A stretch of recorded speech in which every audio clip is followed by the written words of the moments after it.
Hi, Gurpreet here. BIM is revolutionizing AEC industry by facilitating it with a more efficient and collaborative project planning and execution. So, due to which there has been increased demand of BIM personas. Today we are going to discuss about some key BIM opportunities in AEC industries. First up is the BIM manager. BIM manager basically ensures that the BIM processes are followed and adhered to, and they possesses the strong communication skills with different stakeholders of the project. They ensure that the model they are providing is accurate and up to date and does not clash with other services. Next up is BIM coordinator.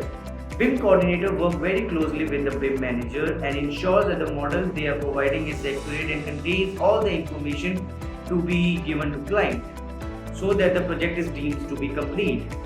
BIM coordinator also distributes the work between the different BIM modelers and ensures that everything is submitted on time and with few submissions. Next up is the BIM modeler. BIM modeler is the one which provides detailed 3D model for the BIM projects. They are the one who basically draws out all the 3D modeling stuff and provides the drawings based on that. Next up is BIM consultants. BIM consultants are the one who basically helps organization to adopt BIM technologies. They also ensures to help organization adopt the newer technologies to be cost effective as well as increase productivity. Next up is the BIM developer.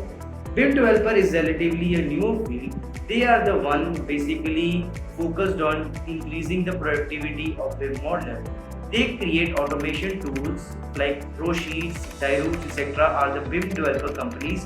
What they help us is providing automation to existing softwares which will help to increase the productivity of the BIM modelers. So these are the key roles in the BIM industry. However, these are not the exhaustive list. There are some more opportunities which will be in future due to increase in BIM demands and local government mandating the use of BIM technologies. So yeah, that's it from my side today. Goodbye.